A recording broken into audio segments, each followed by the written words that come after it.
नमस्कार, स्वागत है आप सभी का YouTube channel knowledge TV. Haryana आज 1 दिसंबर सुबह 11:30 बजे तक हरियाणा से 9 बड़ी खबरें सामने आ रही हैं। बड़ी घोषणाएं, ऐलान, हरियाणा से सभी छोटी से बड़ी अपडेट, योजना, घोषणा, आदेश सभी की जानकारी आपको यहां पर मिलती रहेगी। तो चैनल को सब्सक्राइब जरूर कर लें, यूट्यूब चैनल नॉलेज टीवी। तो चलिए देखते हैं हरियाणा आज 1 दिसंबर सुबह 11:30 बजे तक की 9 बड़ी घोषणा, आदेश, ऐलान। तो पहली बड़ी खबर सामने आ रही है हरियाणा सरकार के द्वारा बड़ी घोषणा। हरियाणा में महिलाएं अब beauty parlour, food stall, auto rickshaw, e rickshaw, taxi, tailoring, photocopy की दुकान और पापड़ बनाने का काम शुरू करने के लिए 5 लाख रुपए तक का ऋण ले सकेंगी। प्रदेश सरकार ने मातृ शक्ति उद्यमिता योजना के तहत स्वरोजगार के लिए ऋण लेने की सीमा 2 लाख रुपए बढ़ा दी है। पहले 3 लाख रुपए थी, अब 5 लाख रुपए कर दिया है। महिला एवं बाल विकास विभाग के आयुक्त एवं सचिव ने इस संबंध में आदेश जारी कर दिए हैं। महिला उद्यमियों को ऋण पर कोई ब्याज नहीं देना होगा, क्योंकि 3 वर्षों तक 7% ब्याज अनुदान प्रदेश सरकार देगी। महिला विकास निगम द्वारा महिलाओं को आत्मनिर्भर बनाने और उनकी आर्थिक सामाजिक स्थिति में सुधार लाने के लिए संचालित मातृ शक्ति उद्यमिता योजना के तहत अभी तक बैंकों के माध्यम से 3 लाख रुपए तक का ऋण दिलाया जाता था। हरियाणा की स्थायी निवासी और अधिकतम 5 लाख रुपए तक सालाना आय वाली महिलाएं स्वरोजगार के लिए 5 लाख रुपए तक का ऋण अब ले सकेंगी। तो ये देख सकते हैं 18 से 60 वर्ष की आयु होनी चाहिए आवेदक पहले से ऋण का डिफॉल्ट नहीं होना चाहिए। योजना के तहत ऋण प्राप्त करने के लिए महिला उद्यमी के पास राशन कार्ड, परिवार पहचान पत्र, आधार कार्ड, पासपोर्ट साइज के 2 फोटो, रिहायशी प्रमाण पत्र, प्रोजेक्ट रिपोर्ट, ट्रेनिंग सर्टिफिकेट, अनुभव प्रमाण पत्र इत्यादि जरूरी हैं। तो महिला उद्यमियों को ऋण पर नहीं देना होगा कोई ब्याज, 7% ब्याज अनुदान प्रदेश सरकार देगी। तो ये आप देख सकते हैं 2 लाख रुपए सीमा बढ़ा दी है, अब 5 लाख रुपए तक ऋण ले सकती हैं ब्यूटी पार्लर, फूड स्टॉल के लिए महिलाएं। तो ये बड़ी घोषणा, महिलाओं के लिए बड़ी अपडेट। आइए अगली बड़ी घोषणा देखते हैं। तो सरकारी स्कूलों में शिक्षकों की कमी दूर करने के लिए भर्ती के बाद शिक्षा विभाग ने शिक्षकों को जिला अलॉट कर दिया है। कुछ स्कूलों में शिक्षक सरप्लस हैं, तो कुछ स्कूलों में शिक्षकों की अभी भी कमी है। सरप्लस शिक्षकों को उन स्कूलों में भेजा जाएगा जहां पर शिक्षकों की संख्या कम है। विभाग ने सरप्लस शिक्षकों की सूची तैयार करने के लिए जिला शिक्षा अधिकारियों के छात्र संख्या और स्टाफ की स्थिति को रिपोर्ट मांगी है, ताकि रिपोर्ट के आधार पर रैशनलाइजेशन के तहत ही शिक्षकों की नियुक्ति स्कूलों में की जाए। तो सरप्लस शिक्षकों को दूसरे स्कूलों में भेजने की हो रही है तैयारी। मार्च में शिक्षकों के तबादले किए जाएंगे ताकि विद्यार्थियों की पढ़ाई प्रभावित न हो। उसके शिक्षा विभाग मुख्यालय ने अधिकारियों को छात्र संख्या व स्टाफ की मांगी जानकारी। तो ये आप देख सकते हैं विभाग की तरफ से निर्धारित छात्र शिक्षक अनुपात 1 से 60 अगर छात्र हैं तो 2 शिक्षकों की नियुक्ति होती है। 61 से 90 3 शिक्षक, 210 से 240 8 शिक्षकों की नियुक्ति होती है। तो ये विभाग की तरफ से निर्धारित छात्र शिक्षक का अनुपात। आइए अगली बड़ी घोषणा देखते हैं।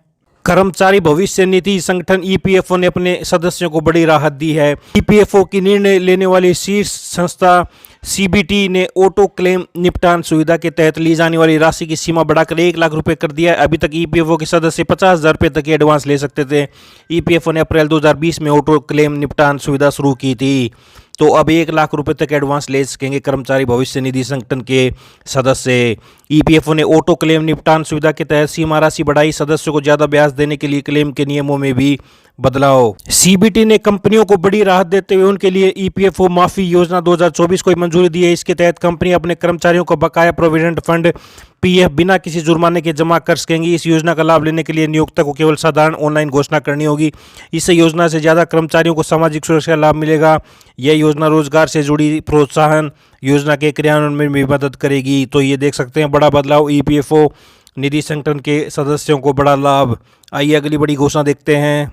सरकारी स्कूल में विद्यार्थियों को नीट व जेईई की निःशुल्क कोचिंग देगा शिक्षा विभाग। सरकारी स्कूलों में पढ़ने वाले जरूरतमंद बच्चों को नीट व जेईई की कोचिंग के लिए शिक्षा विभाग आगे आ गया है।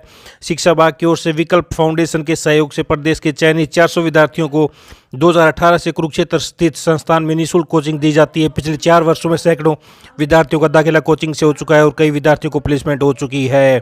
तो ये देख सकते हैं। आइए अगली बड़ी घोषणा देखते हैं।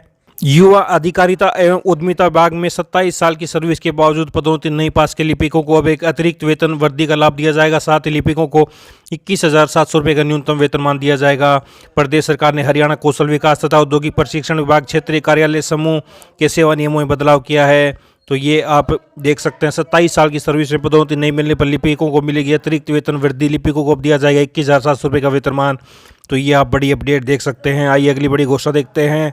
कोविड के दौरान 700 करोड़ रुपए की योजना से खरीदे गए टैब का तीसरा एवं अंतिम साल है। ये टैब वर्ष 2022 में खरीदे थे। इनकी उम्र 3 साल थी। इस कारण इन टैब का ये आखिरी साल है। इन 5 लाख टैब से अब तक 8.92 लाख विद्यार्थी ऑनलाइन पढ़ाई कर चुके हैं। शिक्षा विभाग चाहे तो इन टैब की वारंटी बढ़ा सकता है। अभी तक विभाग ने इस संदर्भ में कोई योजना नहीं बनाई है। सूत्रों के अनुसार 5 दिसंबर को शिक्षा विभाग की बैठक होगी, जिसमें ये कई विषय शामिल हो सकते हैं। टैब पर भी इसमें चर्चा होगी। तो ये आप देख सकते हैं 5 लाख टैब की वारंटी बढ़वाने के लिए सरकार बना सकती है योजना। 12वीं पास जमा करने के बाद जमा करना होता है टैब, फिर मिलता है प्रमाण पत्र। तो नई योजना बन सकती है। शिक्षा विभाग चाहे तो इन टैब की वारंटी बढ़वा सकती है। इस पर काफ़ी राशि खर्च होगी। तो यदि राशि खर्च कर विद्यार्थियों को ऑनलाइन पढ़ाई करने में लाभ होता है तो शिक्षा विभाग वारंटी बढ़वा भी सकता है। कई टैब में दिक्कत भी तकनीकी देखी गई थी। तो ये बड़ी अपडेट आई। अगली बड़ी घोषणा, प्रदेश के अंदर शिक्षकों की तर्ज पर अब डॉक्टरों की भी ऑनलाइन ट्रांसफर नीति के तहत बड़े बदलाव की तैयारी है। तो डॉक्टरों की ऑनलाइन तबादला नीति में बदलाव की तैयारी, मंथन में जुटे अधिकारी। हरियाणा सिविल मेडिकल एसोसिएशन के प्रदेशाध्यक्ष महासचिव को पूछे जाने पर कहना है कि जल्द ही अपनी मांगों को लेकर मंत्री और एसीएस से मिलेंगे। तो ये बड़े बदलाव की तैयारी। आइए अगली बड़ी घोषणा देखते हैं। हरियाणा में 9 और स्कूलों को मिलेगा पीएम श्री का दर्जा। हरियाणा में 241 स्कूलों को अभी तक पीएम श्री का दर्जा दिया जा चुका है। प्रदेश में के 5 जिले में 9 पीएम श्री स्कूल और खोले जाएंगे। इनमें सबसे ज़्यादा महेंद्रगढ़ में 3, चरखी दादरी से 1, झज्जर से 1, रोहतक से 2, सोनीपत के 2 स्कूलों का नाम शामिल किया गया है। पीएम श्री स्कूल बनने के बाद इन स्कूलों में नवीनतम तकनीक, स्मार्ट शिक्षा, आधुनिक ढांचा होगा। इनमें राष्ट्रीय शिक्षा नीति के सभी घटकों की झलक होगी। इन स्कूलों में प्री प्राइमरी से लेकर 12वीं तक की हिंदी व अंग्रेजी माध्यम से पढ़ाई होगी। तो 9 और स्कूलों को मिलेगा पीएम श्री का दर्जा। आइए अगली बड़ी घोषणा देखते हैं हरियाणा से। हरियाणा जेल विभाग में अधिकारियों का हाथ हिंदी में भी तंग है, क्योंकि वित्तीय नियमों तक की जानकारी इनको नहीं है। जेल विभाग की ओर से ली गई आंतरिक परीक्षा में 15 तो सहायक अधीक्षक ही फेल हो गए। जानकारी अनुसार 5 विषयों को लेकर परीक्षा का आयोजन किया गया था। सहायक अधीक्षक से लेकर उप अधीक्षक स्तर के 67 अधिकारी 5 विषयों में फेल रहे। 26 अधिकारी लोअर स्टैंडर्ड से विषयों में पास कर पाए। 40 अधिकारी ऐसे भी थे जिन्होंने हायर स्टैंडर्ड से इन विषयों को पास किया। तो ये आप देख सकते हैं विषय वाइज परिणाम। हिंदी कुल 24 अधिकारियों ने हिस्सा लिया। 15 असिस्टेंट सुपरिटेंडेंट फेल हो गए। इसके अलावा 5 असिस्टेंट सुपरिटेंडेंट लोअर स्टैंडर्ड से पास हुए। 1 डिप्टी और 3 असिस्टेंट सुपरिटेंडेंट हायर स्टैंडर्ड से पास हुए। तो पंजाब जेल मैनुअल और मैनुअल, तो ये आप देख सकते हैं किस विषय में कितने अधिकारियों ने हिस्सा लिया और कितने पास हुए। तो ये आप देख सकते हैं। तो ये बड़ी अपडेट हरियाणा से। तो ये हरियाणा आज रविवार सुबह 11:30 बजे तक की बड़ी खबरें, घोषणा, आदेश, हरियाणा की सभी छोटी से बड़ी अपडेट, योजना, घोषणा, आदेश, सभी की जानकारी आपको यहाँ पर मिलती रहेगी। तो यूट्यूब चैनल नॉलेज टीवी को सब्सक्राइब जरूर कर लें। यूट्यूब चैनल नॉलेज टीवी को सब्सक्राइब करने के बाद घंटी का बटन जरूर दबाएं। घंटी का बटन नहीं दबाएं तो अगली वीडियो का नहीं पता चलेगा कब अपलोड की गई है। तो चैनल को सब्सक्राइब करके घंटी का बटन जरूर दबाएं। वीडियो को ज़्यादा से ज़्यादा लाइक करें, शेयर करें, कमेंट करें, ताकि ज़्यादा से ज़्यादा लोगों के पास यह जानकारी पहुँच सके। तो यहाँ पर आपको हर ताज़ा घोषणा मिलती रहेगी। तो चैनल को सब्सक्राइब करना ना भूलें। इस 11:30 बजे तक की घोषणा में इतना ही। मिलते हैं अगली बड़ी घोषणा के साथ। तब तक के लिए धन्यवाद।